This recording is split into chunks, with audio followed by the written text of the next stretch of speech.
Let me begin by saying that this review is going to be largely spoiler free. I'm going to be discussing some elements of the story, like what you have to do, but I'll be purposefully steering clear of any story specifics, like what happens when you do those things.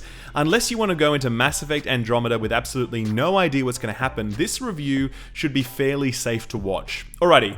Mass Effect Andromeda. I expect this will be the most controversial title to be reviewed this year, except for perhaps Destiny 2, so the stakes are pretty high with this review. They're even higher because of the lashing that Andromeda has received in its pre-coverage impressions, which have ranged from cautious optimism, which is what I have shown it, to outright blood-curdling savaging. The game has already become its own meme in many regards, but we will get to that soon. I will say that you're going to be able to find whatever sort of review you are looking for when it comes to this game. If you want a review that tears strips off this game, declaring it the final nail in the BioWare 2.0 coffin, you will find plenty of those reviews. You'll also find plenty of gushing reviews praising many of the things that Andromeda gets right, while brushing off its failures as just BioWare things. But I suspect you'll more often find the kind of review that I'm about to offer right here, which is one that celebrates the many successes of Andromeda, but ultimately contextualizes them in the failures of the broader gameplay systems, the weaker narrative, and the crushing weight of expectations that we, as hardcore Mass Effect fans, will most likely bring to the table. For now, you watching this review will have one clear question. Is this game as good as, better, or worse than the original trilogy? And I will not hesitate to tell you that sadly, Mass Effect Andromeda is a good game by many metrics, but it is unquestionably a step backward when compared to the masterpiece that was the original trilogy. So let's explore why that's the case. First up, let's talk the setting. Now, the background to those unfamiliar is that the Milky Way species set off some 600 years ago, traveling across the galaxy to arrive at the Andromeda system. Split across a number of arcs, the various species would arrive and seek out these golden worlds, which would be ideal for colonization. Led by a pathfinder who is essentially the person in charge of finding suitable territory to settle, these species would have to forge a new life or die trying. Now, the narrative setup for this is actually brilliant, because rather than try and set another Mass Effect story in Shepard's world, the decision to travel to an entirely new system afforded BioWare a completely blank slate to do with what they pleased. Across the far reaches of space, the possibilities are totally limitless, but sadly, BioWare's imagination is far more limited. Rather than embrace the new canvas they've created for themselves, BioWare essentially brings all of the old and familiar elements of the original trilogy into this new world they have created. The old species that we met in the past are the same species we meet this time around. Their background and tensions and intrigue are all very old hat at this point. The conversations that you have about the genophage or Asari life expectancy are the same conversations that we've had in the past, and throughout my 40 or so hours with the main campaign, I can honestly say that I learned very little that enlarged my understanding of the Mass Effect universe itself, or evoked in me the sense of wonder and discovery that the original trilogy was thick with. The true spirit of Mass Effect, in my personal view, is world building, and while a strong foundation is set here, through either laziness or fear, BioWare refused to embrace the premise that they have set for themselves. The result is an all too familiar world that will likely bore the returning fans, while also simultaneously confusing those that are new to the series. Within this setting though, there is a solid enough story to keep the campaign moving, though it is unnecessarily layered, and again, it is a touch familiar. So the background is you are Ryder, either Femme Ryder or Boy Ryder, and suddenly you find yourself a Pathfinder, which is essentially like Spectre 2.0, and it's your job to find a home for humanity. Only there are of course some alien boogeymen who are out to stop you, and believe it or not, they've stumbled upon some ancient alien technology, and only you are the key to unlocking it. Shock horror, I can't believe we're back here, but sure enough we are. Now obviously you need to overcome the bad guys, decipher the technology, all whilst finding a home for the thousands of colonists that are depending upon you. It is generic, but to be truthful, it's actually fairly well told, and there are some truly fantastic moments that emerge from this story. Infiltrating enemy ships, alien relics, exploring vast Arctic tundra to locate alien resistance leaders, it all honestly works quite well, but I think that people will appreciate it more for its setting and its action, more than they will for the big revelatory story moments that we all crave when we play a Mass Effect game. Honestly, I finished the game just a few hours ago, and the main story left no real impression on me, and clearly nothing close to the indelible mark left by the original trilogy.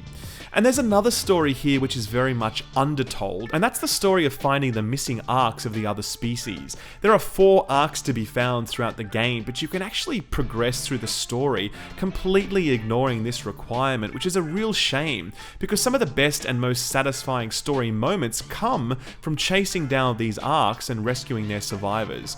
Now, I feel that a game built around the premise of finding these missing arcs would have actually been a lot more structurally and narratively cohesive than the game Andromeda eventually became, but that is total armchair developer talk right there. Regardless, Andromeda goes its own way, though I suspect most people, especially hardcore Mass Effect fans, will not hold it in high regard. Now, the secret sauce that makes any Mass Effect game really good is of course the characters, in particular the main character, and those that fight alongside him or her. Now here, I have to be totally clear and say that, I expect everyone to have a totally different perspective on this, so don't see this section of the review as me trying to be objective. Instead, know that I am speaking about my personal preference and how I connected with each of these characters. The main character, his name is Ryder, or her name is Ryder, they're very much the foundation of the story, and you can tell that all of these companions have been designed around this narrative core that's provided by this central character. Ryder is young, is inexperienced, they're green, they're fairly insecure, and they're also a little bit cocky. Now, he, because I played the bloke shepherd, so I'm going to refer to him as he, now he is the polar opposite of the grizzled, veteran, almost humorless Commander Shepard that we remember from the past, and I think this was absolutely the right call for BioWare to make.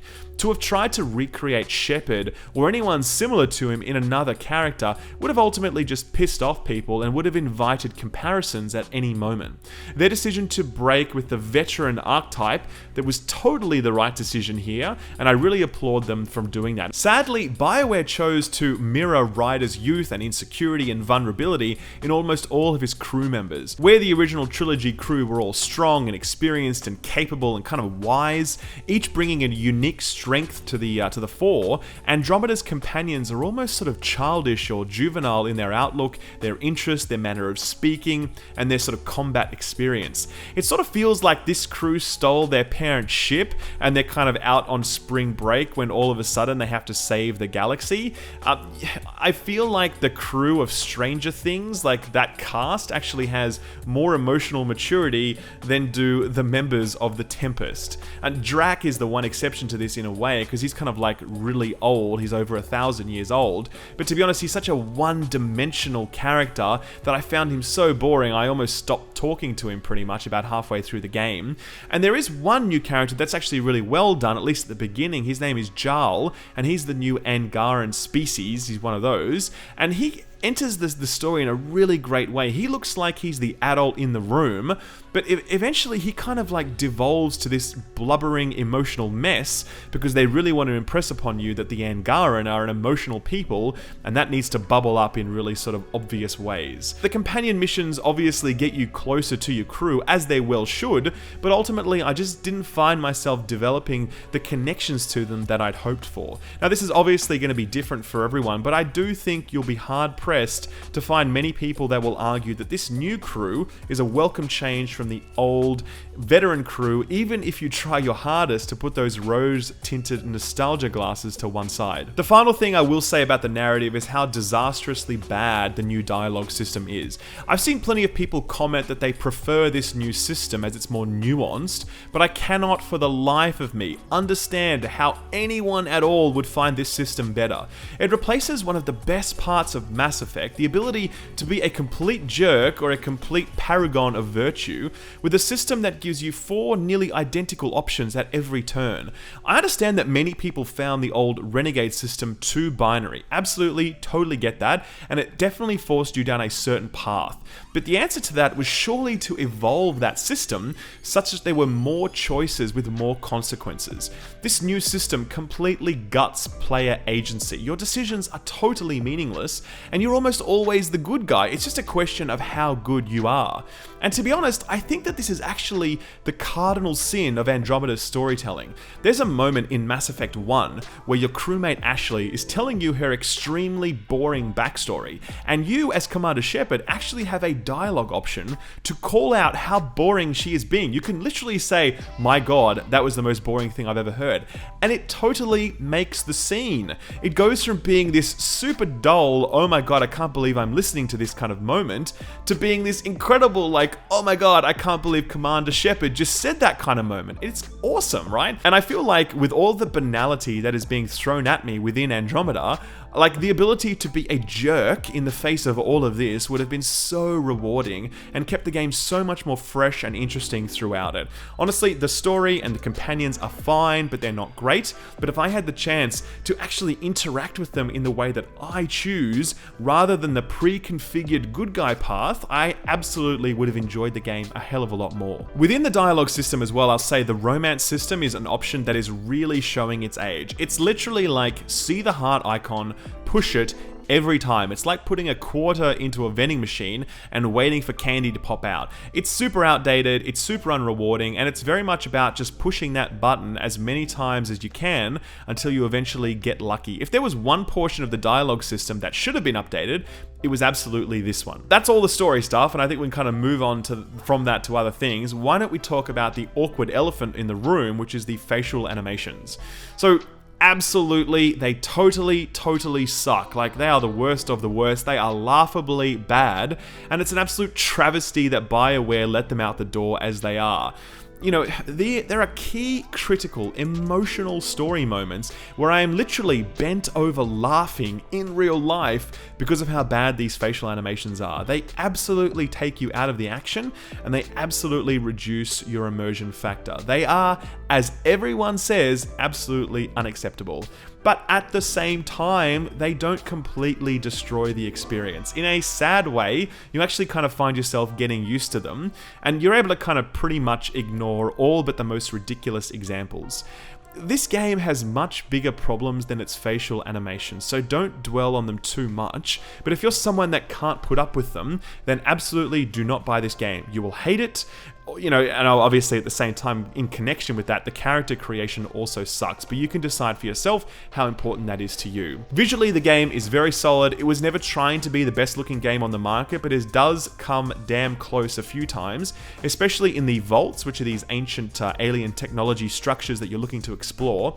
Now, I'm not one to dwell on graphics. They don't really matter all that much to me, but let's just say it's a pretty game and it won't disappoint you. I ran it on a GTX 1080 and it ran flawlessly, 1440p, 60 FPS on ultra settings, so do with that what you will. So with the technicals out the way, let's talk about the flow and structure of the game itself. Now, obviously there is a campaign that's probably going to take you around 35 hours to beat, depending on how you play, and that's essentially a number of core missions that are actually fairly distinct from the open world elements of the game that many people are worried about. It's actually perfectly possible to progress through the game without doing any of the open world stuff like the side quests and the grinding and whatever, so that's totally your preference. But yes, there are also side missions. Some of them are story related, like finding the missing arcs or companion missions or whatever, and some of them are real side quest filler stuff, like, hey, find my stolen weapon cache that the bandits stole, or whatever, like totally generic stuff that you've played a billion times before in every other open world game.